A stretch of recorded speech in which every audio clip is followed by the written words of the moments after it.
Hi friends, நம்ம பார்க்க போகிற வந்து யூண்டா ஐயான் இல்லை கஸ்டமர் கம்ப்ளைண்ட்னா வண்டி வந்து ஓவர் ரைஸ் ஆகுது, ஆஃப் ரைஸ் ஆகுது, ஐலிங் நிற்க மாட்டேன்னு சொல்லியிருந்தாங்க. அப்புறம் இன்ஜின் லைட்டு ஏறிதுன்னு சொல்லியிருந்தாங்க. ஸ்கேன் பண்ணி பார்த்தால P0508 காட்டுச்சு. அது என்னென்னா ஐட்லர் ஏர் கண்ட்ரோல் சிஸ்டம் வந்து சர்க்கியூட் லோன் காட்டுச்சு. அப்படியே இன்ஜின் ரூம் பக்கம் வந்தால் அந்த ஐட்லர் சென்சாரில் ஒயர் கட்டாக இருந்தது. செக் பண்ணி பார்த்தால நிறைய ஒயரிங்லாம் கட்டாக இருந்தது. நான் எல்லாமே ஜாயின் பண்ணிட்டேன். ஆனால் ஸ்கேன் பண்ணும்போது இதான் காட்டுச்சு. அப்புறம் ஜாயின் பண்ணி எல்லாமே அரெஸ்ட் பண்ணியாச்சு. அப்புறம் டேஷ்போர்டில் இன்ஜின் லைட் எரியல. ஸ்கேன் பண்ணி கிளியர் பண்ணிட்டோம். கிளியர் பண்ணதில் எல்லாமே க்ரீன் தான் காட்டுச்சு. வண்டி ரேஸ் பண்ணி எல்லாமே பார்த்தோம்.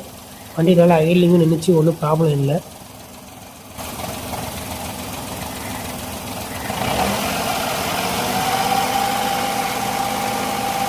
உங்களுக்கும் இந்த மாதிரி ஏதாவது உங்களுக்கு இந்த மாதிரி கம்ப்ளைண்ட் இருந்துச்சுன்னா நமக்கு டீட்டெயில்ஸ்லாம் உங்களுக்கு டிஸ்கிரிப்ஷனில் கொடுக்குறேன், வந்து கான்டெக்ட் பண்ணுங்கள். உங்களுக்கு இந்த மாதிரி கம்ப்ளைண்ட்லாம் அரெஸ்ட் பண்ணி தரேன்.